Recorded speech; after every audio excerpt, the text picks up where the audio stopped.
বলে আমরা সবাই এতদিন পরে এক হয়েছি, তুই খুশি হোসনি? আমাদের জীবনে সব ফিরে এসেছে, রূপা ঠিক হয়ে গেছে, আমি সুস্থ হয়ে গেছি, তাও এত দুঃখ পাবি?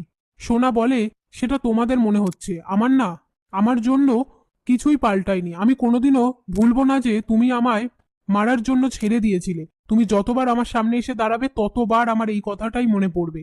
দীপা বলে এত কিছু হয়ে গেল তাও তোর ভাবনা চিন্তার বদল হলো না? তোর জন্য কি করতে হবে বল, তোর জন্য মা মরতেও পারে। সেই মুহূর্তে সূর্য এসে সেই কথাটা শুনতে পেয়ে বলে আমরা মরার জন্য এসব করিনি, আমরা এক হয়েছি বাঁচবো বলে।